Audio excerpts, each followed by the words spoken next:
is. Got it. All right, 3, 2, and 1. Well, Mayor Shane, welcome back at Mayor's Monday here at WSAU, WSAU.com. As always, the office looking spick and span right there in the background. It looks like you've done some extra cleaning here recently, actually. Well, first of all, hey Mike, how you been? Mm-hmm. Okay, good, Yeah, I don't know. It's kind of how it is. It's my retro blue chairs, and good. but my desk kind of around me, and got a little bit of papers that I need to kind of go through and organize or recycle or shred. And but yeah, kind of plugging along. Exactly. And that's the way all great minds are. They have messy desks because their organizational system is their own and they understand it, and that's the important thing. I keep telling myself that. Indeed. And because it's true. It is Exactly. absolutely true. Anybody who has been in my office in the newsroom here knows that to be an absolute fact. I can promise you that. One of the things that obviously you've got probably a lot of papers on your desk for right away is budget, because whenever we get into the second half of the year, as the weeks go on, we just get deeper and deeper into that. And I know that's something you like to take a really deliberate, a really metered approach to, is the city budget, and making sure that you get that crafted on time. Yeah. So right now, our department heads are finalizing their submissions of their budget to our finance director, who will then compile them all into one document. And then I will start meeting with each department head. Well, the finance director, Tim, and I will start meeting with each of the department heads and kind of go through their budget. So, yeah, I've never been a big project and a big spender. So I don't anticipate much of that. We've got road projects next year that need to get done. And I got one project that I'm going to bring forth to the council. It's I'm not a big fluffy guy, but it's a neat project, and I want to kind of bring it before them and kind of get their thoughts, and if they are interested in it or not. And if not, then we move on. But if they feel like they want to do it, then it could be kind of unique for our downtown. Whoa. How's This that sounds for a this showstopper? Yeah, this sounds big. Not too big, but I don't know. Anytime you start spending money, I'm always spending money on things that maybe aren't necessary but would be really nice. I kind of Mhm. always take pause, and I'm very apprehensive about it because it's really about meeting those necessities first and being a little frugal and planning for the rainy day kind of thing. Mhm. But of course, if you do that for a few years and you do have the cushion built up, then why not? If it's going to be, kind of a community impact, if it's going to be something that makes the community look good, and then ultimately uh, could bring in some good publicity as well for the community, that's always a win too. Yeah, I think it'd look really nice. So we'll have to wait and see how that develops, and we can hopefully talk about it in the future. Yeah, blink twice if it's a Chick-fil-A. That is not Chick-fil-A, Sure. unfortunately. Well, it'd be nice, but no. Don't don't toy with me on this now. I know. Everybody I don't knows. know. I hear Chick-fil-A all the time. I'll go to the YMCA, and the senior guys I talk to, they'll be asking, "Are you gonna get that chicken place?" And it's always entertaining. But Chick-fil-A is always a topic of conversation. Okay, it's okay. We got it handled up here in Rib Mountain. At least we hope. Our fingers are crossed. We're still waiting on that, but we are hopeful. Things are progressing in the right direction there. And then even for the Chipotle fans, apparently that's coming Oh, as really? well. We got cousin subs coming up here. I tell you what, there's no reason to go hungry in Wausau. That's a good point. Yeah, indeed. Yeah, absolutely. Look forward to hearing what that is in the near future. But one thing we can talk about, because the dog is out of the bag on this and has been for a while. See what I did there is the dog park. You've got actually a brand new website dedicated for the dog park. So things are really starting to move along here in this department. Yeah, you can go out to our homepage on the city website and click to the dog park website and kind of learn about it. And we're shooting for the end of September, beginning of October as the official opening. Right now, if you go out to our website, you can actually submit name suggestions, and hopefully we'll be able to pare the names down with our Park and Rec Commission and take some names and put out for a survey to find out what the final name will be and go forward from there. But yeah, it's coming along nicely. The parking lot's been paved. We got some little landscaping to do and a little concrete. We want to maybe have a concrete path from the parking lot to the entrance of the each individual, the small and the big dog park. And yeah, I'm painting some lines and kind of moving right along. Yeah, because this is something that obviously we've been talking about for a couple of years now, and now you actually do get to stand there in the lot and take it in. It's empty right now, but you don't want it to stay that way. No, I think it's going to be popular. We have water ran there, so there'll be water available, and yeah, it's coming right along really nice. They kind of waiting for the big center area that's open to for the grass to grow and get established. They have previously mowed it already, so it's coming up, and have to do some overseeding, but it's coming right along. Yeah, you can never do too much of that overseeding. That's one thing that I've learned in all my years of lawn maintenance. And obviously, you had some buckthorn issues in there as well. That's been taken care of at least for now. But Correct. that is something you will have to watch as well. Yeah, I got a feeling we'll probably be ending up, next year closing the park for a week or so we can address some buckthorn and. But I think as long as we stay on top of it, it will be managed then. So then, as far as how the public can help right now, you are still looking to complete some projects with this. There's not going to be much in the way of toys and equipment in there right now. It's just kind of an open space. You want that to change. You mentioned naming for the park as well. I'm guessing you're open into sponsorship naming opportunities, or do you just want the Parky McParkface online submissions there? Yeah, I think we hadn't discussed any like. I think it's more leaving up to the community, kind of do the naming, and I guess there's a group starting to form. Our buildings and grounds, park and buildings and grounds superintendent.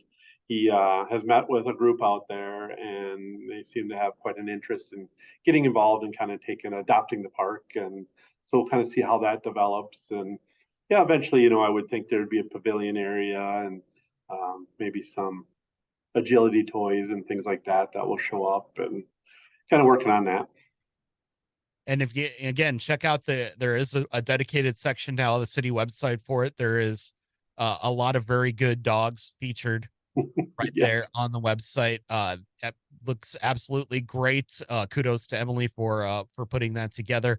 So yeah, you can she's great. submit your name, ideas right there. You're also still soliciting donations. You can actually donate right there on the website through uh, PayPal or mail a check in, because you do still have some things that you need, like you mentioned, a pavilion, agility equipment. There's also the need for dog waste stations as well, right? Yep, that's correct. And I know we've got, I think, a businesses that's gonna kind of sponsor some dog waste stations, and but we have some park benches we'll put in there, and yeah, like I've spoke before about, I wanted to take this on that the city would be responsible for the maintenance and the mowing and those kind of things, and then anything above and beyond. Hopefully, that there'd be a user group that might want to take on a fundraising project, do something there. But for a basic dog park, I wanted it to be the city's responsibility. So then when you're able to get this open, as you mentioned, by the end of September, hopefully, uh, what percentage of complete is the park going to be then? Well, I guess from the city standpoint, it'll be close. It'll be 100%. And then anything above and beyond, this user group and our park and rec department will work together to kind of, you know, take on some of those projects. Mhm. And then if somebody does have something that they want to donate to the cause, how would they be able to get a hold of the city on that? I would go through the website and make contact with the park and rec department. Mhm. Absolutely, and look forward to the ribbon cutting sometime later this fall. Mhm. That's gonna be something that I will definitely be there for, and we'll be able to see this all again come to completion, because I'm sure for somebody like you, there's got to be a great sense of pride in being able to see that as well as something that you've wanted to get done for the city for a while. Yes, I'm looking forward to that. This is something that, I felt even during the campaign was important. A city our size needs to have a place, a public dog park for dogs to roam and run and do the dog things. And I think that's important. And it's a good community social activity for like-minded dog owners to get together and see how they can better things. I understand the Humane Society in Wisconsin Rapids is also taking donations and name ideas as well. Is that correct? That is correct. Right. So yeah, And we, a lot of ways to get involved with this project. One thing that you've got in the city right now, you're looking at ATV and UTV trails as yes. well. Tell us what this is about. So we had a user group come forward and request that City of Wisconsin Rapids consider opening their local roads. They wouldn't be state highway roads for ATV and UTV users. At our last city council meeting, there was quite a good attendance, and ultimately the council voted 6-2 in favor of having staff create an ordinance and move this forward. And so that will be developing in the next month or so, and further discussions and kind of seeing what this will look like. So you mentioned state highways. This would be an ordinance that then would allow ATVs and UTVs to be on those state highways in the city limits. Is that correct? Nope, nope, they Okay. wouldn't be able to it'd be all of our local roads, but none Okay. of the state highways. You'll be able to cross them perpendicular, but you will not be able to traverse with traffic on state highways. So this would then be, say, getting in the Gator UTV to drive to your neighbor's house or to drive across town to watch the Packers or the Badgers game on the weekend. Then, Yeah, correct? that could be, but I think we'll also see a bulk of the traffic, our residents getting to trails outside the city, or people on a trail ride traversing through our city, or making a stop in our city on a longer trail ride. I don't think it will become the regular mode of transportation in the community. I think once it kind of gets up and running, should the council vote on an ordinance, I think it'll be more so. Um, you won't see a lot of traffic. I just don't think it's gonna. You'll see them here and there, but it's not going to be the main source of vehicles you're going to see on the roadway. Yeah, and being able to then connect Wisconsin Rapids to events like that, as you mentioned, trail rides or just groups out for a ride during the summer. It's a great way to bring more people into town as well. Yeah, the more I've learned and spoken to people, it's really kind of turning into a family activity. Loading up the kids, hopping on a UTV, and driving down to Wisconsin Dells and getting dinner, or over to Wapaka. And so it kind of has become a Sunday activity. They organize rides amongst friends. Most of the people that were here last night were adults. I think one of the gentlemen said it's the 50 and older kind of club, and that was the bulk of the audience. And yeah, it should be interesting to see how this develops. But I think a big part of it is you have to have a driver's license to be in one of these vehicles, to be on our roadways. Going to need insurance. It, and there's going to be a time limit. You can, like, from 10 o'clock at night till 6 in the morning, you're unable to be on the roads with them. And so it's kind of waiting to see what that ordinance looks like once it's developed, um, and then kind of the council will make that decision then. So it'll be just like everything else. Then you're going to have the rules and regulations in place. It's not going to be a free for all. And then I'm Correct. sure you'll also reserve the right to adjust the ordinance as needed if any problems do arise. Correct. And there's also already state law and DNR rules that have to be followed. So, it's really kind of adopting those, and then what modifications.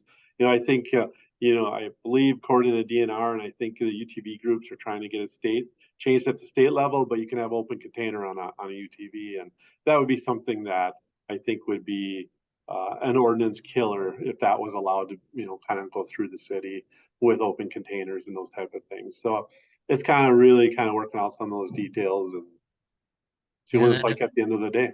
yeah, if folks want to get involved then in this, how do they do that? So yeah, I think it's important, locally contact your alderperson, um, watch meetings, call my office. If you have some questions, we'll try to answer them. Um, and then yeah, and then going forward from there. All right. Well, we always appreciate the time, Mayor Shane. We'll look forward to chatting again next month as well. Yeah, and also we forgot on the pool thing. Oh I believe yes, the on the pool. 21st we have the dogs at the aquatic center, so that's quite an event in the community, and so we're looking forward to that. There's quite a few dogs already registered, and it seems to be a very popular last pool event. And I just thought of that since we're talking pools and dog parks, and we have a combination dogs and pools. Yeah, can't forget about that. Again, we always appreciate the time. We'll look forward to chatting again next month. Thanks, Mike.